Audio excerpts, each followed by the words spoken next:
What's up, everybody? Welcome to the stream. Hopefully, you can hear me this time. If you can, please put a 1 in the chat if you guys can hear me all right. Thank you guys so much for tuning in. We're going to go over the case of Dylan Rounds. I am from Utah. He worked in Lucin and also in Montello, Nevada, and went missing somewhere on May 27th. So we'll go into his story here in just a minute. But for those that are newer to my channel, I am Chris with Monsters Under the Bed. I cover murder, mystery to the paranormal. And in all my videos, I like to introduce a missing person poster. And yeah, I just saw someone comment up there. Yeah, up to 400. We've featured at least over 400 missing persons. And I still haven't even hit a year since I've started this channel. So super proud of that. I couldn't be here without you guys that support this channel. You guys are amazing. This community is the best. So here, before we get into Dylan Rounds, today we've got London Tent. She is 15 years old. She just went missing yesterday. Missing from Wake Forest, North Carolina. It says in the notes, has been considered missing after she had not been seen for the past 24 hours. According to loved ones on social media, London was last seen walking out of her house on Thursday, June 9th. She stays with her mother, Carrie, in Wake Forest, North Raleigh area. She was last seen wearing gray sweatpants and a white tank top. She's 5'1", weighs 101 pounds. Any whereabouts, here's the phone number, 919-554-6150. Just barely went missing. So anybody in Wake Forest or in North Carolina, keep a lookout for London. Blonde hair, brown eyes, excuse me. And let me jump forward here. So then we have a Amber Alert that just went out, I think about 12 hours ago, maybe a little more. It says, Buckeye police are searching for 9-month-old Raylan Tucker and his biological mother, 19-year-old Jessica Angelo, after she took the baby in a violent early morning home invasion near Baseline Miller. An Amber Alert has been issued. So here is a close-up of those two. Just 19, just a little 9-month-old baby. And this is in Arizona. And then also they put this guy here. It looks like he's some kind of associate, maybe a boyfriend or something. I don't think it said he was a father, so I'm not sure exactly, but he apparently is an outstanding suspect. Xavier Jones, 19 years old. So they've got all three of those up there. So if you're near Buckeye or in Arizona, keep a lookout for them. So thank you guys all so much for showing up. We got my mods. We got Lady M in here. Oh, so glad to see you. She's kind of had a rough time. So glad that you're up and running again.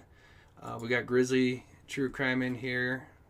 We actually have got a couple of new emojis. Let me just pop them up real quick here. So I've got Ron Burgundy, and then, yeah, I've got my, because somebody said mob of grizzlies. I thought that was the coolest thing. And so, yep, we got a bunch of grizzly bears holding some torches. So, because we got to light the way to help these people. So, and also we have Jason Watts in the chat. Shout out to Jason Watts. For those who may not know, if you've heard of the Brandon Lawson case, Jason Watts was the guy that led the team search to find Brandon Lawson's remains. The family had no idea what happened for over 8 years, and he goes out there first day from when I was talking to him, and found the remains and was able to at least put some closure for the family. So that is so awesome. I appreciate that. And also I'll be talking to him after the show as well about this case that we're going to be talking about. So So this is Dylan Rounds, 19 years old, 5'10", 160 pounds, brown hair, brown eyes. Lives in Lucin, Utah, and also works in Montello, Nevada. He's got a farm in Lucin, and he's also goes into Montello. He kind of does a bunch of things. So he was last seen at a bar called the Saddle Sore Bar on May 27. Now this was the last time he was actually seen in person, but apparently the grandmother talked to him the next day, which would have been a Saturday on the 28th, early in the morning. She said he was kind of quick on the phone saying that it was about to rain and he wanted to get the grain truck in so the seed wouldn't get wet. And so I believe it was just kind of a short conversation.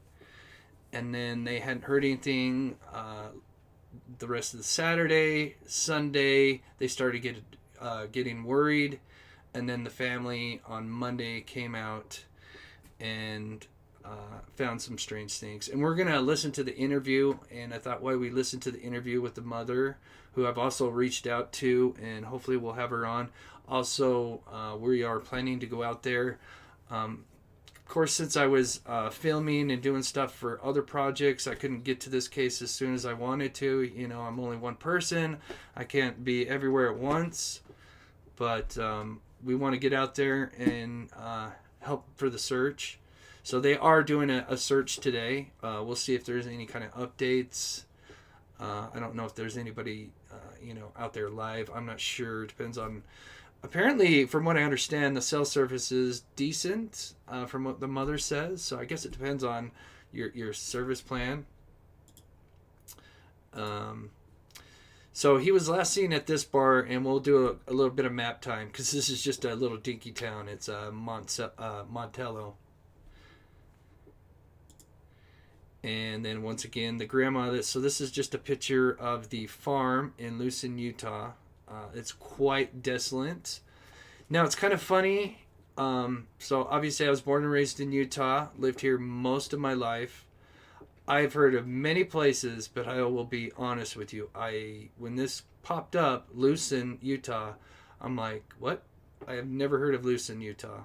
And I even asked my aunt, because it's just, one of those little small towns up kind of west of Utah, just on the border to Nevada.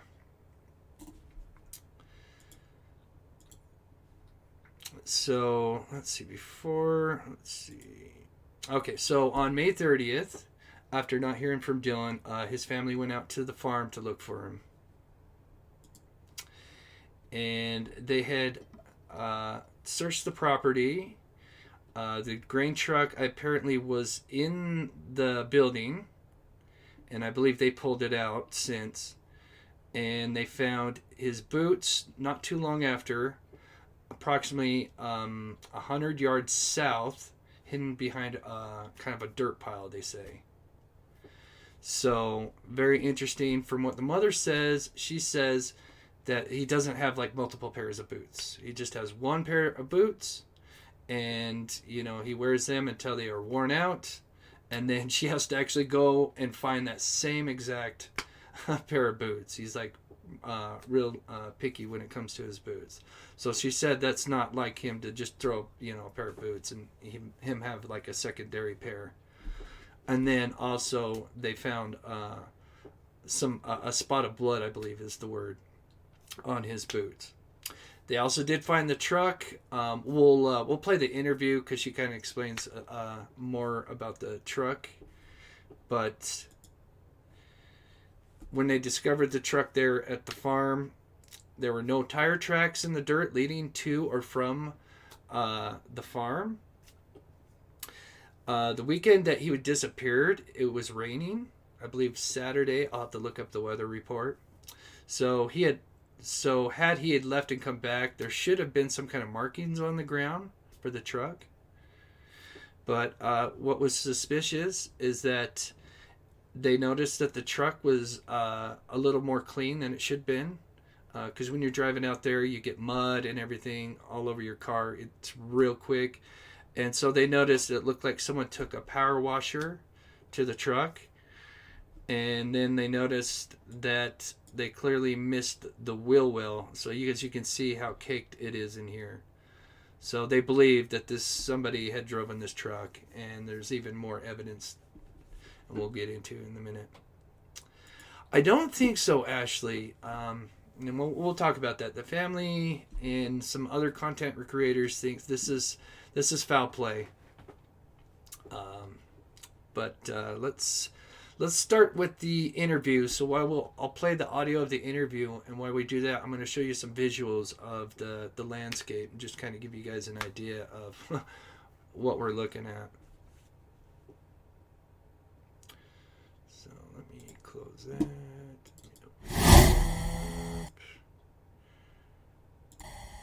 I'm Nate Eaton here with Candace So Candace is Dylan's mother, and she went and did an interview on East Idaho News. I'm not sure exactly the date, a few days ago. And so that's the interview we're going to play now. Beginning when he first disappeared. Were you in touch with him before then? Yeah, so I spoke with him on Thursday. Okay, I just want to make sure, can you guys hear that okay as I'm playing that? Just put a 1 in the chat if it's okay. If it needs to be louder or lower, just let me know. His dad, Justin, spoke with him Thursday. Then his grandmother spoke with him Saturday morning, May 28th. And he said he couldn't talk because he had to get his grain truck in the shed because he had seed in it and he was planting, so he couldn't get his seed wet.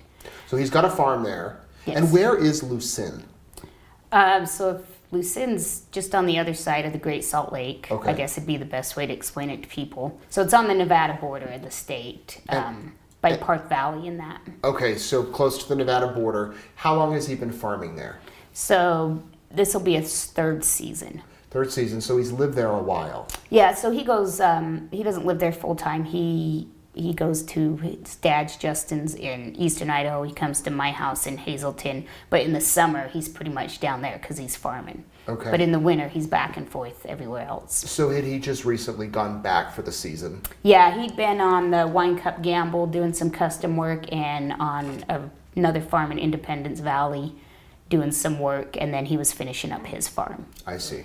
So he speaks with a family member on the 28th of May. Correct. And that's the last contact anybody's had with him. Correct. Did he say anything unusual? No, just said he had to get his grain truck in because it was raining. That was it? That was it. So when did you realize something wasn't right? So his grandmother sent some of the people out there she knew to go check on him because she hadn't heard back from him. And then we kind of put it together on Monday that nobody had spoken to him because Dylan, you would go 2 or 3 days without hearing from him. That's not uncommon. But he was always in contact with either Justin or myself or his grandmother or his friend JD. He was always in contact with someone. So it took, a day and a half to put together that he'd been in contact with no one. Which was unusual. Yes. So Monday comes around and Grandma asks people to go check on him at the farm. So Grandma asked Sunday for people to go check on him at the farm. Monday is when we all went down and called search and rescue and the police out. Okay, so I'm going to pause it there just for a minute. So the problem with him being spotted in one state and then, he was talking to his grandma in Lucin, Utah, you've got to kind of, you're dealing with two departments. And so apparently they've been having some trouble. Apparently they say Utah... I believe it's Box Elder has been a little more cooperative in the beginning, and then Nevada, it's just, it's kind of a mess when it's on the border like that, sadly. But I wanted to show you just real quick. So this is Montello. This is the bar. So here, let me just zoom out real quick. Let me show you just the drive real quick, so as you can see. So here's the farm. Lucin is like right here, as you can see, Lucin Airport. It says Brigham City, but I think this is still Lucin in here. So you've got Lucin that if you pop up, but the farm is kind of back here. A lot of this is lake bed. Also, a lot of this is where they have military training and stuff like that. And so here you've got Montello. And as we zoom in, it is dinky. I mean, we're talking middle of nowhere. Now, like I said, I have not been to Montello or Lucin, but it's not too far away from Wendover. Let me just jump south just a little bit. So here in Utah, we don't have gambling. So for us that want to go gamble, we've got to go to Nevada. And, you know, obviously we could go to Las Vegas, but that's a lot further drive. Or we can just go right to the border, and they have what's called West Wendover right here, as you can see, just right on the border. And so I used to go out there like all the time when I was younger, you know. And so I know this area. I know the drive quite well. As a matter of fact, to be able to get to Lucin, which is kind of crazy, there's two ways to get there from where I'm at. So here, you know, I'm kind of in Salt Lake City. There's two ways, and it's going to take 3 hours. So we can either go up I-15 here, and then we've got to kind of loop around to get to him. So we've got to go around the Great Salt Lake. Or we've got to go through I-80, go through Wendover, and then obviously into Nevada, through Montello, and then come back in this way. So it's kind of a tricky drive. So, but looking back at Montello, so he was apparently last seen here. And apparently he gets food and stuff, gas and groceries. And so here's the Saddle Sore Bar. I'll just go ahead and click on it so we can just get a little street view here. And so I believe it says, let me click on it. Let me get us right in front of it. So I believe this is the Saddle Sore Bar. So real dinky. So apparently last seen here, but keep in mind he also talked to his grandmother the following day. But from what I know, today they are doing searches for him. They're meeting up somewhere on 5th Street in this Highway 233. So somewhere around here they're meeting. I am not sure exactly the details of where they're aiming to search. I'm hoping I can maybe look at that up on Twitter here in a minute. Because we'd like to know kind of where they've searched, and then because we kind of want to search more in Utah.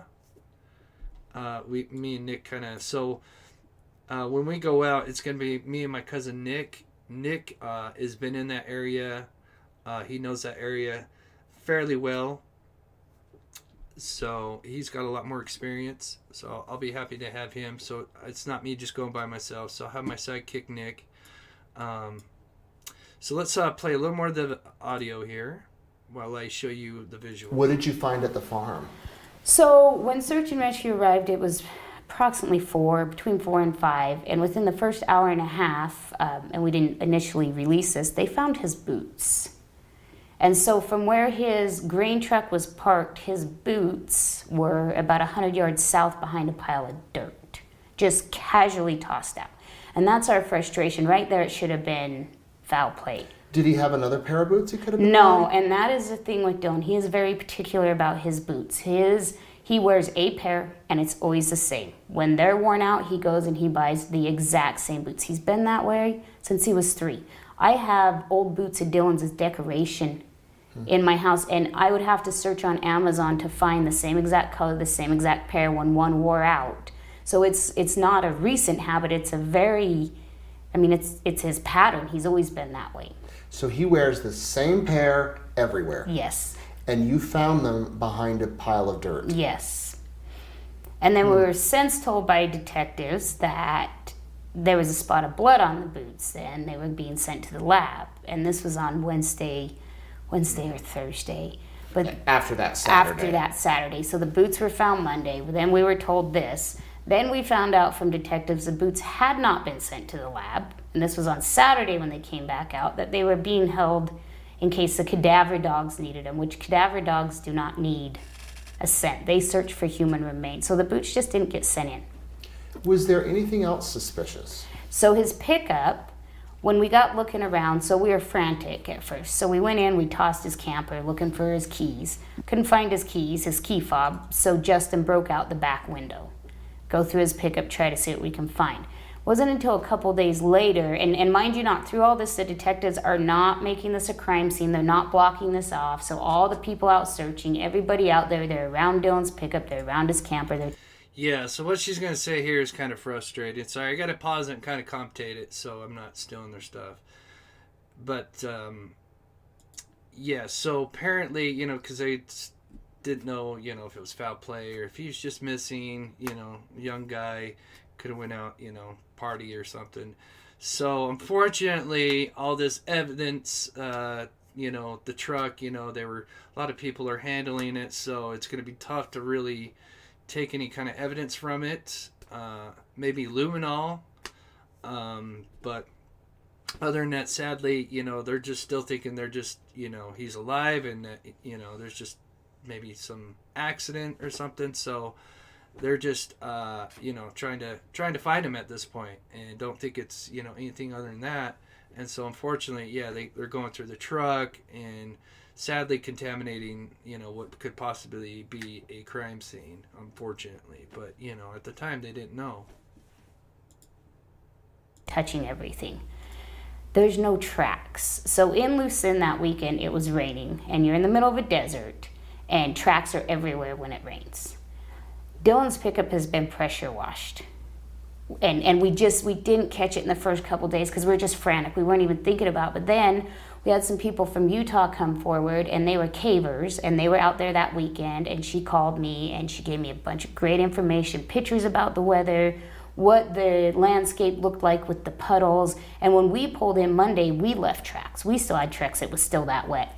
There's nothing behind Dylan's pickup. There is no track that it had moved for weeks. We know it had, but there's no tracks.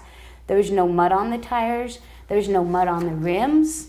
But one place they missed was the wheel wells. So the wheel wells are full of mud, like it had been driven in the rain, and we have videos of it. But the tires, the pickup, there's no, you should have mud on the side of it. There's nothing. It's been cleaned. So it's like someone drove it. And so I know it doesn't look like fully cleaned, but that's just because it being out there, it constantly gets dirty. I mean, you could clean it and it would get dirty in like 5 minutes because it's just loose dirt out there. Somewhere and Right. then parked it back where it was and cleaned it spotless Yes. on the outside. And the other thing is so Sunday we said, we're going to move Dylan's pickup out if, at this point, the big search and rescue party had been out there that we organized. That pickup's nothing. It's probably had over 200 people touch it. They're not going to pull anything off of it at this point because they didn't do the job in the first place. So I got in the pickup to take it back to camp to Justin so Dylan's friend could drive it home. The seat was scooted up to the point I didn't even have to move it to drive it. Now, I'm 4'11". Dylan's 5'11", and he sits back far. And every time I've ever gotten Dylan's pickup, you can't reach the pedals. I can't. So I thought, well, maybe it's just the way the seat moves when you turn the pickup off, right? So I made a mark in the dust, turned it on, turned it off, and to where the seat went back, and it's not where it was at. So it wasn't just because somebody got out of the pickup and let it go back to a setting. It was placed there. His pickup was also in 4 low. So he had a new transmission put in his pickup this winter, and the transfer case got messed up, and his 4-wheel drive does not work. And Dylan knows this, his grandfather knows it, his father knows it, I know it. He's cussed it. The pickup was in 4 low. So whoever was driving the pickup thought they were putting it in 4-wheel drive, but the 4-wheel drive don't work. Does he have friends out there? Are there neighbors? I mean, or is this a remote? It's remote, and Dylan, he has the 2 gentlemen that have helped him out there farm. And so I'm trying to find the picture, but they did take a picture inside the truck. So with his, it's got a little knob where you got your drive, your I'm not sure exactly when that one's got, but usually you got your low and your 4 low. Something like that. And so obviously she just explained that they got a new transmission put in the truck. They messed something up, so the 4-wheel doesn't work. But clearly someone had put it in 4 low, which means it's trying to activate the 4-wheel drive. But if it's not working, it'll just drive. But so yeah, clearly that would be suspicious because, as she just explained, everybody in the family knew that that wasn't working, and that's not how he drove. And so, with that being in there, and plus with the seat, it was pushed forward. I think that could tell a lot. With the seat being pushed forward, maybe that'd give you, as far as like suspects. 6'3". I'm 6'3". I have to have things all the way back. So maybe you could kind of narrow it down. Maybe you'd have to kind of look up what the spacing is for that particular truck. But maybe that'd kind of give you, a slight idea of, a height range to kind of look for. If somebody has to have the seat all the way forward, that obviously, depends on, every car is different. So, but I think that would not be a bad start to, as far as if you're getting a list of POIs or something, and if you got this 6'8" guy, clearly that's not going to be him because there's no way, because the truck would have been pushed all the way forward. So I think there you got to start with with that, and when I drive, I have to get right up to the steering wheel since I am short. Laugh out loud. Yeah, I think it's not a bad, if you start getting some potential persons of interest, which I've heard, will probably, I think she talks about it in this interview, because I believe he bought the farm. It was acquired from some other people, and then apparently Dylan had fired one of them. I believe his name was Don. So I guess you could kind of say he's a person of interest. Apparently, detectives haven't talked to him. Then she's going to talk about this guy Chase, but I think he's been cleared. But we'll play it anyway. We're in constant contact with them. But no, I mean, there's nothing out there. Dylan would come our direction. Short people. His dad's direction, so that he could socialize, or he'd go into the bar in Montello, and we'd made some friends of people that were in Montello, but they never came out to him. He always went in. I mean, there's no reason to go out there. There's nothing out there. What do his two workers say? I mean, are they people of interest or anything? Really, that's the problem, is until the police start actually questioning, really questioning people, we can't say anything, because we have nothing. Nobody's got a story locked into place. Nobody, you question a person and then it's like, well, that doesn't make sense. Like, you said this, but the evidence says this. So they haven't done any of that. Oops, I'm sorry. What about his phone or wallet? No wallet, no phone. The officer who initially I talked to on Monday, he did get a ping on his phone. It was at 3:41 Saturday, and off the tower, so it just, the last tower ping, and it's like a 15.4 mile radius is where that ping could have been. Okay, so let's do this. 15.4 miles real quick. All right, I need you to move. So, 15. Oops, I'm going to have to zoom out. Let's do that. Ooh, gosh, that's a big range. Wow, 15.4.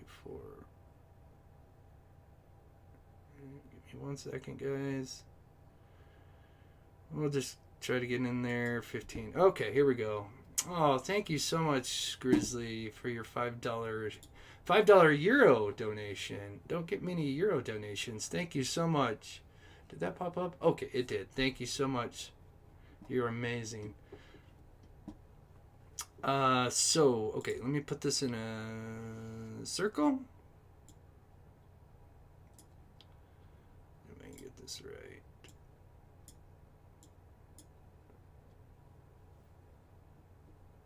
Hold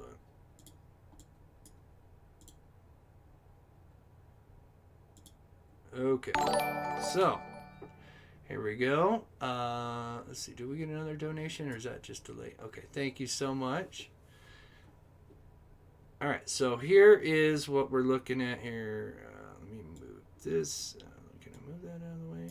So here's our 15-mile radius of the cell tower ping. So we've got, and as you can see,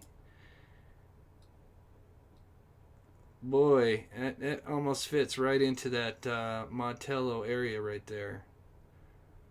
So I think this gives us an idea of, kind of what we're looking at as far as cell phone ping. That doesn't mean, he could be in this vicinity. I mean, he could be out more west, but this just gives us something to work with, at least.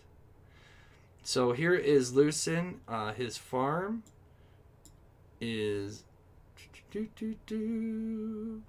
now, this Google Earth is from 2019. The latest imagery is from May 2019. So we are 3 years off. So, because I think what they've done is they've added a dirt track. Because when you look at pictures, you'll see like basically a cross, with a road. So I think they've added a road since then that probably takes us to the highway here. I could definitely see him wanting to do that because this kind of takes you right. So you can see this is kind of one of the major highways that take you right back into Lucin. So let me play more of the audio for you guys. Now, his farm is in the ping. So our first assumption was he took his grain truck, he parked it, he didn't have a ride, and he took off walking back to his camper, to his pickup, which is 5 miles. But then we found the boots. Obviously, that's not the case because he wouldn't go 100 yards one direction and throw his boots to walk 5 miles in the other direction. Likely in rainy weather. Yeah. Because it was raining. Yes. And the boots, even the officers, when we found the boots, when Search and Rescue found the boots, and Box Elder County Search and Rescue, they were amazing. I mean, they have not dropped. They were good. They were out there. Okay, I gotta pause this. Nightbot's not liking emojis? What's going on? What is it doing? I just tried doing, so this is the first time. Oh, can I just take Nightbot off? Nightbot. Alright, I'm gonna take Nightbot off right now. I just added Nightbot on to help the mods, but clearly there's some bugs going on. So let me quickly get rid of him there before I'm gonna put Nightbot to bed. I thought it makes it a lot easier for the mods, but if it's giving trouble, we'll end it there. Oh, timed out. Vicky and Main Man. Sorry, guys, for being timed out. Yep. Yeah, I'm having a mod, Jennifer. Fortunately, she's on vacation. She's going to be helping me get that set up. Because it is nice. Once you get it set up correctly, this first time using Nightbot, I've got a lot of learning to do with that. So, okay, back to... So he should be put to bed. Right away, but they gave it to brought the sheriffs out, and Justin and I, they took us out to look at the boots. Justin's his dad. Yes. Okay. And instantly we knew those are Dylan's boots, but they even said they haven't been out here more than 2 or 3 days, 3 days at the max. Well, last time we heard from him was Saturday, and he wears the Georgia work boots, the yellow ones, that discolor, and even if we wouldn't have found them for a day or two after sitting in the rain, they probably would have been so discolored they would have looked super old. They just don't hold up well on the tops of them. But they looked fresh. They weren't faded. Yeah, and they had Lucin dirt all over them, that alkali, sandy type of, you could tell. I mean, it was Lucin dirt. You could tell he'd been out there in them. Was he living there at the farm, or was he staying in like a trailer? So he had a camp trailer. He had a camp trailer that he was staying in. Yeah. So there was some rumors going around, even some flyers going around with a person of interest, this mysterious man that he apparently had a run-in with, who asked him for a ride? Yes, so it was Chase Venstra, and I mean, it's been everywhere. So Dylan called me on Wednesday. I was at work, and The Wednesday before. Wednesday. Okay, so I'm going to skip this a little bit because it's a pretty big, it's 30 minutes, but we're not going to go through the whole 30 minutes. But I'm going to skip this part. They talk about a guy, Chase. Apparently, he was barefoot. Now, he told his mother that this guy asked for a ride, and he said he didn't give him a ride. They later learned that he did actually give him a ride. He just didn't want to tell his mother, I don't want to tell mom that you're picking up strangers. But so in the beginning, he was kind of like a person of interest, and apparently he was trying to get a hold of the detectives, apparently he's caught on camera during the time that apparently Dylan went missing, so he's got an alibi. Apparently he did get arrested, but it's for unrelated charges, maybe some drug charges. I'm not sure. So, but apparently he's been cleared. She even goes on to say that she don't suspect him at all. So, well, we'll kind of skip that just a little May bit. 25th, Dylan called me and he's like, "You'll never believe what happened, Mom." He came out and spoke with Justin and I at camp, I think Thursday, and Chase had finally reached out to me personally. He called me, "I want to talk to you guys." Dylan told me he did not, so that was my motive. Here my son is, he leaves this guy out in the middle of the desert, then we find, with no shoes, then we find his... So yeah, she was thinking, oh, well, this guy could have been it, but then she learns that he actually did give him a ride. Justin and I, that they were working on a different type of ping, and this ping would give them an exact location. It's way better. I should have it tomorrow morning. Nothing. That was last Thursday. That was last Thursday. Nothing. And sometimes in other stories I've covered, if you have the GPS enabled on your phone, it's easier for them to track. Some of us turn the GPS off, though. See, and Dylan, he's figured out, he goes and gets his own phones now. Jeez. He's not, yes, he's on his father's account, but he's not, not bringing them to mom to say, hey, set him up, or bring them to grandma and say, hey, set him up. He's doing it himself. So all that iCloud tracking, all that, none of it's on because he don't use it. Yeah. So we have tried every possible way. We're looking at... So yeah, so when it comes to Chase, apparently, and I got to research this, but they say that he's been caught actually like on camera during the time that he went missing. So like I said, I think he has been cleared. I can't say that 100%, but that's what they kind of say in the interview. Like I said, I kind of skipped it forward because, like I said, they kind of go for like 10 minutes talking about Chase, and then you learn that, he was actually trying to call in to the detectives, which I think, obviously you can't rule everybody out for sure, but at the same time, I mean, he was actually trying to call the detectives. And I think he even called her, and so I think he was trying to be honest to help. But it looks like some of you guys got red flags on this Chase guy. I've got to look a little more research on where he was seen on this, surveillance or whatever. So, a lot of people were saying no shoe guy walking. But then why would they, I mean, if he was just going to take his boots, but I don't know why he would toss his boots. Into some stuff with Ford, if we can see where at least the runtime on his pickup, if you can pull that off the ECM or something, but he didn't have any GPS on his pickup either. So what do you think happened? I think somebody took him. He would not leave that farm. Somebody somewhere knows something, and it's so eerie out there, and people are so standoffish. Nobody really wants to, it's like you got a lot of people who want to say something, but they won't. But, Dylan's patterns, everything he did, it's so normal. It was the same pattern all the time. And I think he had a little more to plant. He was planting a little bit more, and that was it. That was his focus. And then he was excited to get rain, of course, but then also not excited because he couldn't finish planting, but he went and bought some new grain drills, he's getting it in. He didn't leave that place willingly. And we don't even know, and that's why we're begging for Nevada to help us, because his last physical sighting was in Montello, not Utah. Montello, Nevada. And we just right over the border. Right. We don't even know if he made it back. To Utah.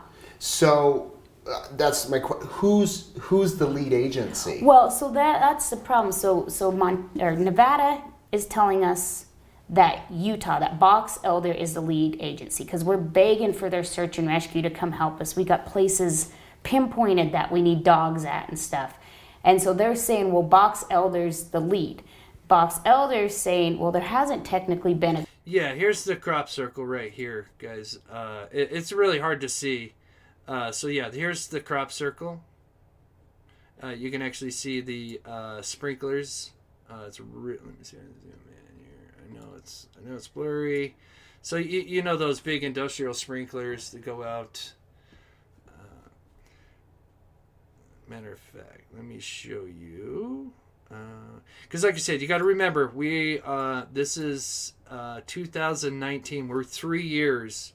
A lot changes in 3 years with the landscape. What was I going to show you? Oh, the sprinkler. So on his, because yeah, here's the ring right here. Let's see. Let me jump over here. Let's go.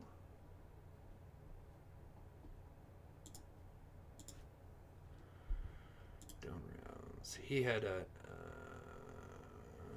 people. Boom. So yeah, these things right here.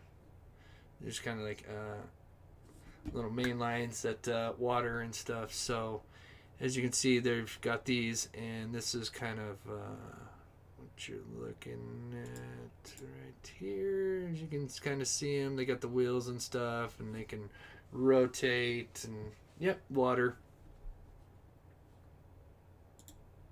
Crime, so we can't go and cross over.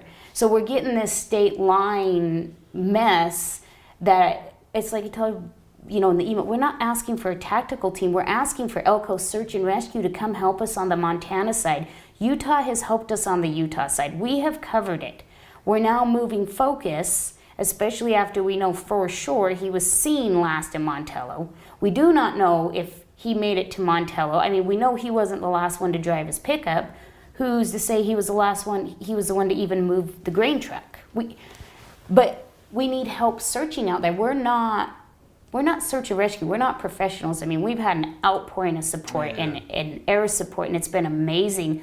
But we need the dogs, and we need the people who know the terrain, and we need these guys to be out questioning the town. You know, what have you seen? What, you know, but we're just getting no help. We're getting nothing. You mentioned the air searches. Nothing seen from the air?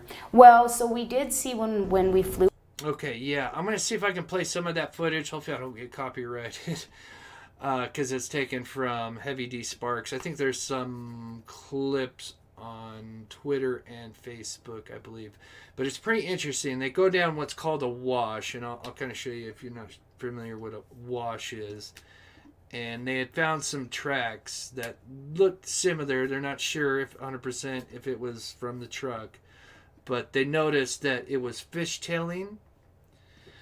Usually a fishtail when you don't have your right traction. And obviously, since his truck did not have all-wheel drive properly installed, you would fishtail if you didn't have that proper traction. So I'm going to play the interview, and I'm going to find that video there because it's pretty interesting. With York, we seen there's a big wash, and I mean we landed the chopper in it. It's that big, and it was searched right to the Utah border, and then searched state lines again, and then our search party they did some of it. You didn't realize how big it was, but. And I put the video on Facebook yesterday when we're in the chopper, and you can see the single pickup tracks. It's just one pickup that heads out there, goes clear to the wash. The tread is similar to Dylan's, but we need law enforcement out there to take, like, is this Dylan's tread? Was this? Because if it was, that pickup had to be out there sometime late Sunday afternoon until we arrived sometime on Monday because of how deep the track, and the rain doesn't some, but it couldn't have been out there Saturday. It was raining too hard. You couldn't have been in that wash. And then they go clear to the end of the wash. They stop a couple places, and it's interesting because as we're flying this, there's marks where the pickup's fishtailing. So it's fishtailing. They're in a rush. Okay, but, perfect. Oh, I timed that perfect. Okay, let me stretch it out for you guys so you can see here. Can I get it bigger? Yeah. Squeeze it there. So as you can see, you can clearly see a track. Some kind of vehicle track they follow. So this is what you call a wash, you know. And so they're just kind of following this. And as a matter of fact, let's see, can I pause this video? No, I can't. But so here are the tracks here. Like I said, they're not, sure if it is from his truck, but it is suspicious. And you do see, if I can look at this video one more time here. So here's the tracks. It looks like it does fishtail somewhere. You kind of see the tracks. Yep, fishtail right here. Because you end up kind of getting like almost two sets of tracks for a second. So interesting. I don't know, I've got to do a little more research on exactly this specific wash. I mean, obviously, if a vehicle got down in there, I guess we could get in there. My vehicle's got 4-wheel drive, so I could probably get in there. But we're going to definitely map out some locations. We're going to see what, hopefully they'll kind of, after, because like I said, they're doing the search as we speak, from what I understand. I'm not sure how long it's going today. And then tomorrow we're going to prepare, make a game plan, because we just don't, I really wanted to go out there today, but I just don't want to go out there just last minute and, get in trouble and, not be prepared, because, it's dangerous out there. You're out in the desert and a lot of things can go wrong. And so you definitely need to be prepared for any kind of accident. So we need to have water, extra fuel, and then stuff to make sure. Because like I said, it's me and Nick out there. So I'm not alone, but we need some kind of protection. So we're gonna bring some stuff to protect us with. So it's clearly not in 4-wheel drive the way the tracks are, but we can't even get them to help us with that. And I mean, we're not asking, all we want is a cadaver dog to run it, because the way the walls slough off from the rain, I mean, there's huge slides that you're talking 3, 4, 5 ton of dirt that you can just kind of nudge your pickup up to and disturb the ground, and it just sloughs off after rain. So we're just let's get some dogs out there and run that, because unfortunately, and I hate to even say anything like it, but we were told by locals, well, if you ever want to get rid of anybody in this area, you just wait till it rains and take them to the wash. Yeah. Wow. But we can't get any help. I have a lady in Pocatello that I think is going to help me with her cadaver dog, but as far as law enforcement, I mean, we've been begging Elko. They told me they'd send out Bureau of Land Management to check out 2 very specific spots that we got tips on that really need to be checked. And in the BLM would be a great asset as far as, searching, and they know. But Elko County Sheriff's needs to be out there, and they need their search and rescue out there. They don't need to call BLM and make it their, it's not their case. It's not their responsibility. It's the sheriff's responsibility. But once again, that was on Monday, and here we are Wednesday. We've been Thursday. Here we are Thursday, and still nothing. So you're wanting Elko on the Nevada side, Box Elder on the Utah side. If they could somehow just come together, do a massive search, get the dogs out, get the people, maybe people on horses or ATVs, however these searches go. Okay, so let me pause it there. We're almost at the end of that. A lot of comments. At the time of his disappearance, Dylan was working at his family's 600-acre farm in Lucin, Utah, a small town near the Nevada border. Yeah.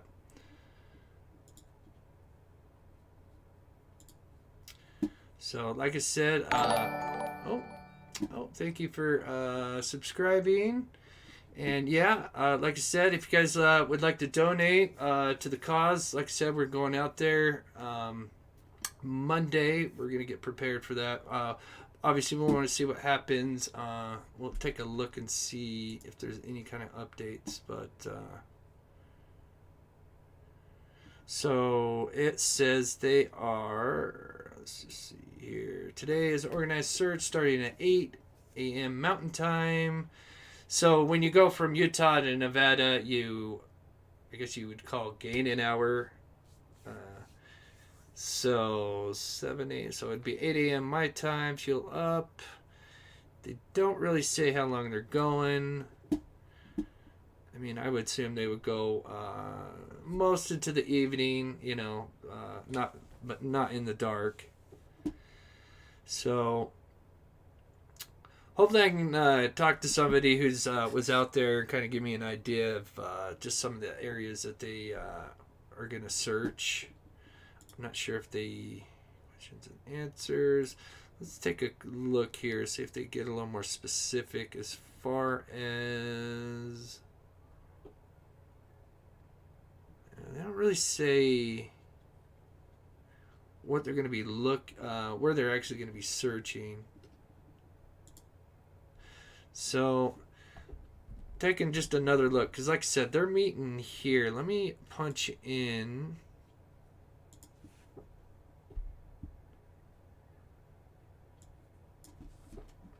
Let's see. Highway 233 and 5th Street, I believe.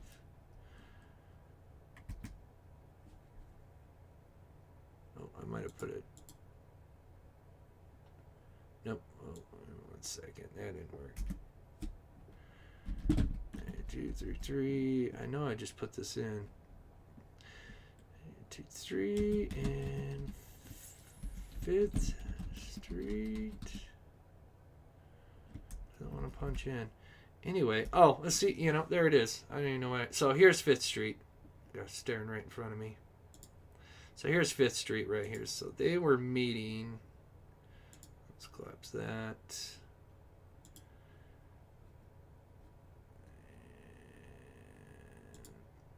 Put that in. So apparently they're meeting here. Somewhere in that area. Gosh, this got terrible quality. There's something I did kind of notice though. So let's, you know me, I always like map time. I thought I noticed something interesting. I'm not sure. Let me go one more. I can't tell if this is a light or a security camera. Now, I'm sure if that is a security camera, I'm sure they probably pulled stuff off of it. But I can't tell if it's a lamp or a security. I don't know. Actually, from that angle, it does kind of look more like a light. Let's take one more angle back. God, this is... They were clearly not running their best cameras. I've seen a whole lot better quality. I mean, you can really zoom in before. That's weird. Yeah, I don't know. That actually kind of looks more... Yeah, that is a light. It's weird. From the other angle, when I was first looking at it, it looked more kind of rectangle, like your typical security camera. Thought, ooh, interesting. Maybe they could pull something off that. But... Okay, so let me close Nightbot. And... So, let's finish the interview, and then we'll talk about some of the stuff that we're thinking about doing. And I'm sure there's people that want to volunteer to help, but is it one of those that if you head out there, do you want volunteers? Yes, so I'll put a post on Facebook. We're going to organize another search starting Friday.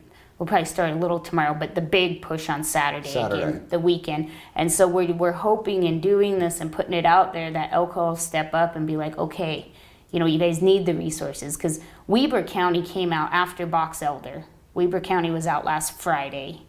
And Weber County, Utah. Yes. And they... Oh, thank you so much, Raina. Thank you for highlighting this case. Hopefully this covers some cold water for the crew. Thank you so much. Yes. Everybody... Every little bit helps. Thank you so much, Raina. Yeah, it's been kind of slow, and unfortunately, I'm gonna have to change some things because I've tried to do as much as I can donating to the charities and stuff, but it's put me like in a hole. And unfortunately, we're going to have to change some things. We'll still do charity, but I think what we're going to do is just do like a once a month charity stream. That would have made it much easier for me than having to deduct all the donations that come in. But it's just been so slow since like the middle of May, and to be able to provide the content, sadly, it's do need the help. So I appreciate that. Thank you so much, Raina. So let's finish this. They did an amazing job. They did have a dog, and they had a chopper, and they had a ton of people out. And but that area, that specific Utah side that we were focused on, it's been covered. Even all the choppers say it's unreal. You can't go anywhere without a track. I mean, we have covered and covered and covered. Yeah, so one of the things that's tough about them flying is a lot of it is a no-fly zone. Now, obviously, they had the D brothers come in, and they were able to get some permission from the military to be able to fly some of the areas that they did. I'm not sure exactly what day they did that, but they were able to get some approval and fly some certain paths. So that's nice. But like I said, this is, they've got a lot of military grounds where they're doing a lot of military testing. They're flying jets low. This is just kind of, because it's salt, let's see, as you can see. Let me show you where Windover is. So you've got like salt beds, because Utah, I don't know how many years I go back. So obviously, as you can see, we've got the Great Salt Lake here. But it used to be called Lake Bonneville. And it actually covered like 70% of Utah. I mean, it was like, I think even went into Nevada, and I think even Idaho. But I believe it was called Lake Bonneville, and it was a giant lake that just covered Utah. And I'm not sure how many years ago, many years ago. And of course, then it kind of dried out, and now we're just kind of left with the Great Salt Lake. So a lot of this, especially over here, is kind of like lake bed, and now they're kind of slowly turning that into like farming and all that kind of stuff. So, but Great Salt Lake, that's a story in itself. We had the Salt Palace. We'll get into that on Paranormal Tuesdays. There's some eerie things that kind of went on around the Great Salt Lake that I would love to talk to you about.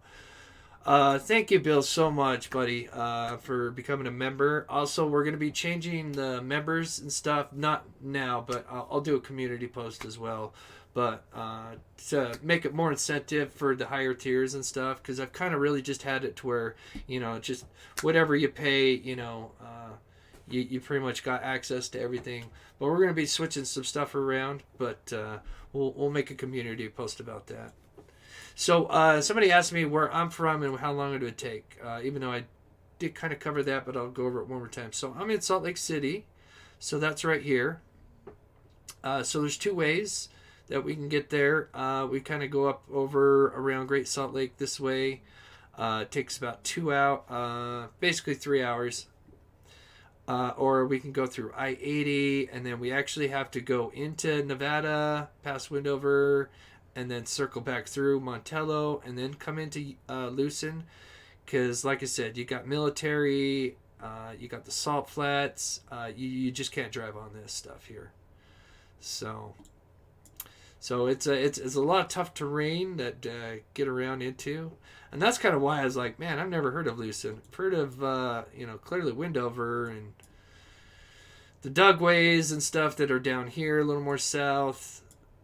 And then, of course, you got Idaho. Apparently, he's had some family in Idaho, which is... So you've got, the 3 states real close up here.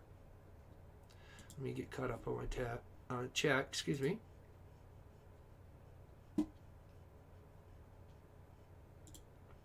Okay, Dr. Drizzy.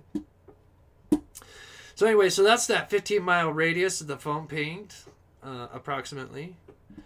Let me finish this interview. Covered. Now we need to move sides. So you've searched his whole farm? Mm-hmm. Nothing. Yeah, nothing. Except the boots. Except the boots and his pickup. My gosh. You look at this handsome kid. I mean, he Yeah. look. I say kid because he Right, I looks know, 12, yes, 13. I mean, yeah. looks like an innocent young man. Dylan Rounds is his name. We're going to put his picture on the screen here. He's 19. When's his birthday? August 1st, 2002. August 1st. 5'10", around 160 pounds, brown hair and eyes. Obviously, his boots are still at the house, but his wallet's gone and his phone is gone. Mm-hmm. Car keys? Truck keys? Key fob's gone. Key fob's gone to the truck. Yep. All right, what should people do if they have information? Call into Box Elder, and push. And if you don't get the response box from Box Elder, Justin and I numbers are out there. Don't call us and ask us if, did you search this? Did you search that? Trust me, we have covered all that. But if you know something specific or seen something, don't hesitate to call us. It can be hard getting the tips through the police, we're learning, and then they can't share them with us. So Well, let's hope he's somewhere, alive and safe, or maybe even injured, but Right. still here. What would you say to your son if he sees this? Just come home. I don't even, there's no realm that he's running from us.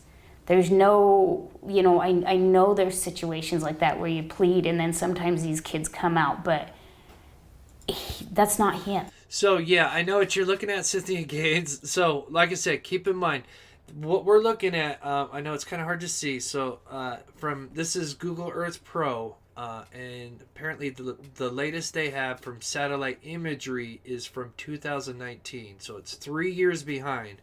So, keep that in mind. And then this is May. So, this is kind of about the time that you start, kind of working on your stuff, maybe a little sooner, but as you can see, you get this all green. Matter of fact, if I change the date, you might be able to see, oh gosh, it took me right back to May, but you'll see it go green, because, but yeah, it's weird. You're thinking farming in the desert. Yeah.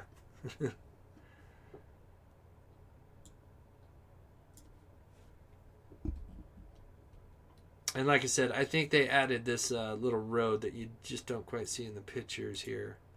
But as you can see the ring here. You can see the main lines here. You got the two trailers. See how they're kind of side by side here. If you look, here's your two. Let's see here if I can zoom in the best I can. Let me take it right there. So here are your two trailers side by side right there. You'll see, obviously they've moved them, but they're right there. And then as you can see, he's got his equipment. And as you can see, he's kind of got, it might look better from the top view here.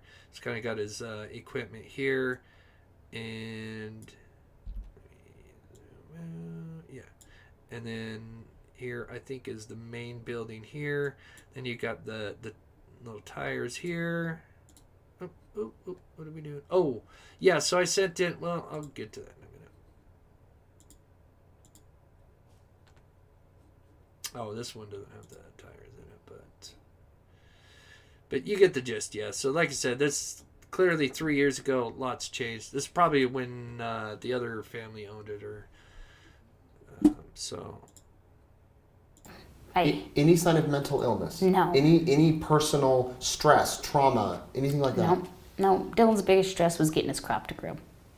I mean, it's so hard. People say all the time about they wouldn't do that, and I understand. I'm the mom saying the same thing, but this kid, he is not your typical. I mean, this kid doesn't know how to play video games. This kid, he is not in his generation. He was born in the wrong generation. He's completely different than what most kids are these days, and everybody who comes to us, everybody who talks, the more it gets spread around, they're like, oh yeah, I know this kid, he did this for me, and he's the hardest. Sounds like a really smart kid, just born to work, a blue collar guy. So yeah, we need to do all we can to help find this kid. Working kid I've ever, that's everybody. It's not just his parents saying this, it's everybody who knew the kid. So it's not just coming from one-sided. It's, that farm was his life. People told him he couldn't. Everybody told him. It's like, why is he out there? There's no way he's going to get a crop. That's insane. Well, he did it. And that was his drive. He's like, I'll prove you wrong. Yeah, so as you can see, you guys are like, you can't crop out there. He did it. I'm not sure. I'll have to look and see what his farming cactus. It's not cactus, but yeah, I'll have to see what he's farming. You can tell me I can't grow this crop out here and watch me go. So he's not going to walk away from it. Which makes it even more bizarre. Yeah, and there's just a lot of bizarre stuff out there, and we keep getting told, like I said, working behind the scenes, we're profiling them, we're doing this, we're doing that. Well, call me if you're profiling them. Elko Police Department, if they're telling everybody else who calls in, screaming at him, well, we're working on a profile, and we're working on this, but you have yet to call and speak with his mother. And I think Justin spoke with them. I know he spoke with them last week. I don't know if they've called him for any information. But why aren't you talking to his family? Why aren't you out there looking? Why aren't you say you're having meetings and you got all these people on the case? Doing what? He went missing from out here. You need to be in town interviewing people. You need to be helping us with search and rescue. They've done one official interview in this whole deal. And that was to the people who run the bar, because that's the last place he was seen. That's it. Wow. I mean, I hate to say it, but, Katie, his aunt, brings up a good point. His father and I should have been interviewed. Everybody close to the kid should have been. I mean, that's how it goes. But nothing. Do you know if that bar had cameras? I've been asked that. I'm going to have them look into it. I highly doubt it. Like I said, it's a town of 250 people. Yeah. It just... No, you can see, yeah, for those that are saying you can't do it, as you can see right here, oh gosh, I just set up a new circle, darn it. As you can see, oh yeah, you can grow. That's amazing what you can do now, with the technology you have. Oh yeah, you can, you can do it. It's proven right here. You got crops. I'm not sure. I'll do a little research, what the heck they're out there growing, but they're doing it.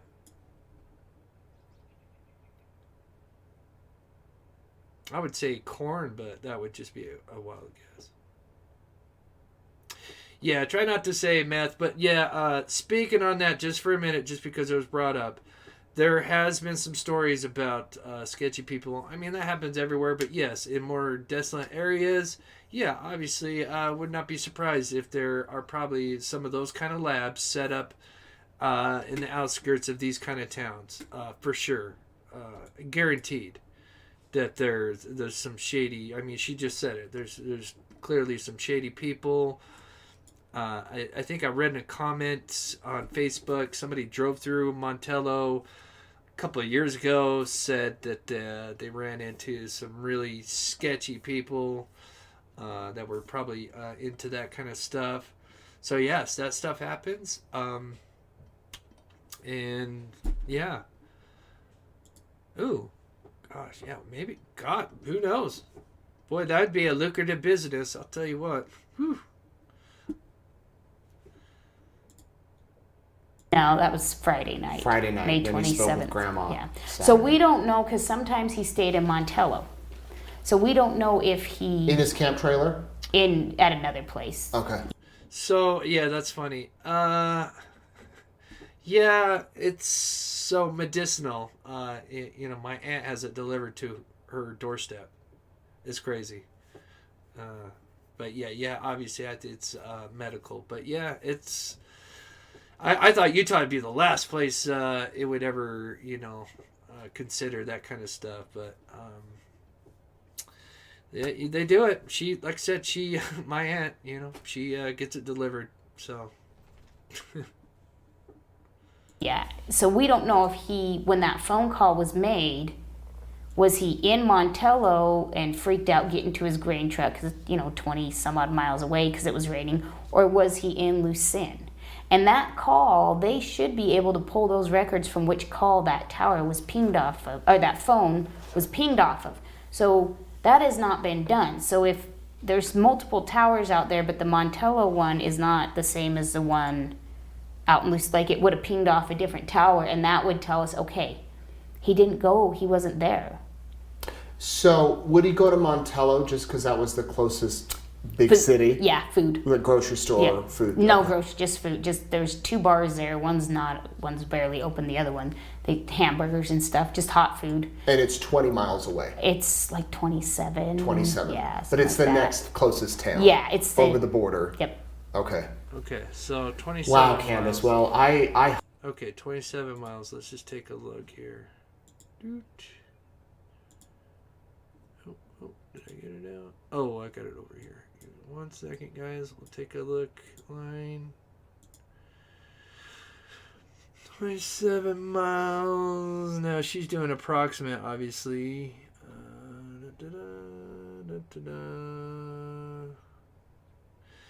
And she's probably talking about, because it's not in a straight line. She's probably talking 27 miles. Oh, I know what she's actually talking about. So it's about 20 miles. But I think actually how she's going off she is doing this. Give me a second here. Back to directions.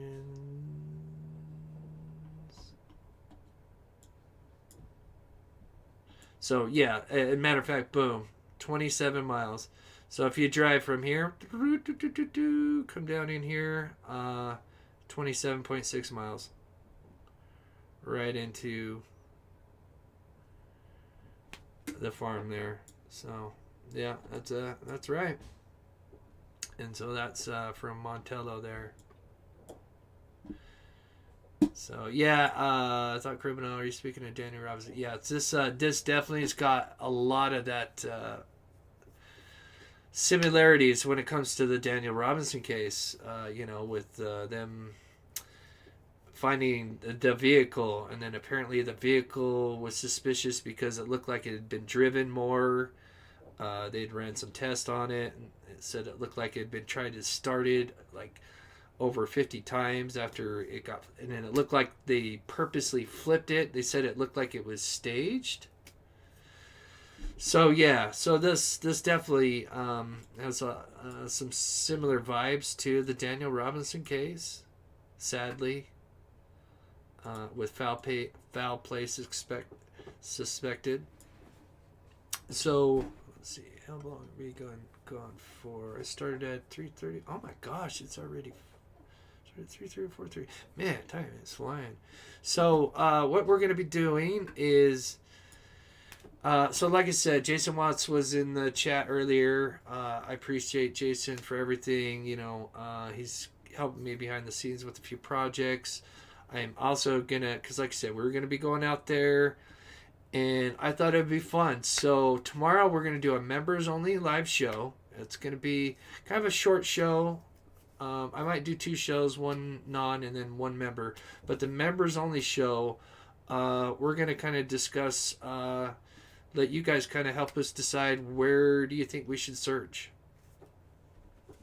I know Nick, my cousin's got some ideas, but we thought, you know what, that'd be cool to invite the members and we can kind of brainstorm, show some of the footage, and that way by tomorrow I should have an idea of some of the spots that they searched over here in Montello. I'm more concerned, since his vehicle is here, even though he was last seen on Montello, and obviously we can't know for sure. I would like to search more on the Utah side. So, we want to try out a few different areas, map out some spots and stuff. So I thought it'd be fun to involve the members in that tomorrow. So if you'd like to become a member, you'd be part of that. And like I said, we'll be doing some different things with the donations. I did send in the other $50 4 days ago. So like I said, we have sent in, I got to do the math, but over $800 donations to the charity for the Humane Society. Sadly, it's been really slow with donations, that to the point where I to be able to do this channel, I've got to kind of take that off for a while, and then I think what we'll do is we'll do like a once a month where we just do a donation night or something like that. It'll be much easier. We can just turn it all in right there. Then I don't have to do the math, but that'll be a whole lot easier for me. And we'll still obviously do pet time and stuff like that. But I tried with the 35% and everything, but sadly I just don't make enough. And eventually we'll get back up there, and I'd be more than happy to reinstall it. But just right now, got to kind of lower my expectations on the charities and stuff. But I at least I try. That's all we can do. There's one more thing. Oh yeah, let's go pet time real quick. I didn't get all the latest pets real quick, but we will be for the next show, and we'll probably do that for members. So let's quickly jump into pet time, and I'm gonna do one more donation dance, because sadly this donation dance I'm gonna have to retire because apparently the video that I used is heavily copyrighted. So it's Christy B who's in here, Pablo and Sam. Michelle, this is Tani. Sorry, I know I showed this not too long ago. Beautiful dog, though. I love it. Anna Marie, this is Bo. I love that big dog. I always want something kind of like him or a German Shepherd. Ooh. And C-Wise, this is Mooney.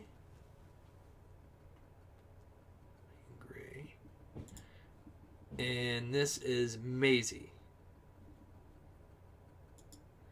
And then this is from Dessert Lover. This is Soja and Sasha. This is from Kelly. This is Diesel and Frankie.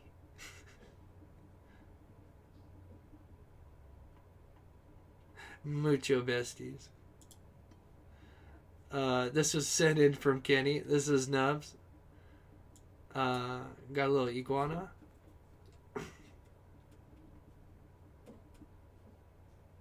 There are a lot of work to take care of. Oh my gosh, having setting that up, that's a lot of work.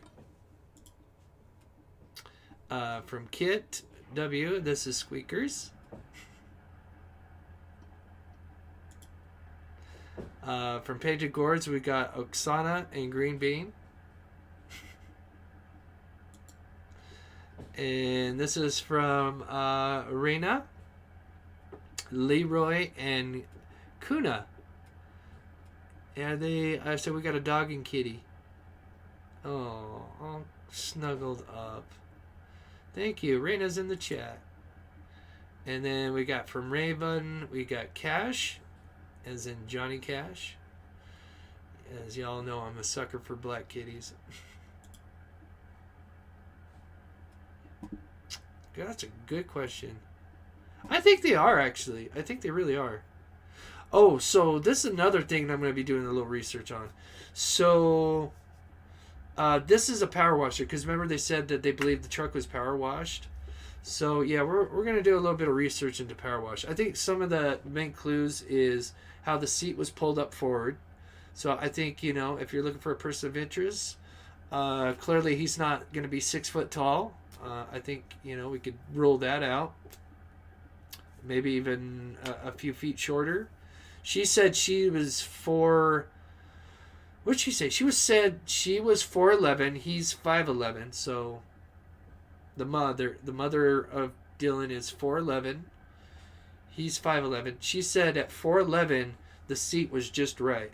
So, I mean, that kind of puts it at like, this person could be a little shorter. Some even mentioned it could have been a woman. So tomorrow we're going to do the members only live. I will do a regular live too as well. Might be an update on this case, but like I said, the members thing will go probably about the same time today with the members only live, and then maybe I'll have an earlier show or a show after. We'll try to figure that out. And let's see. And so just before we end this, like I said, we do this for the channel, and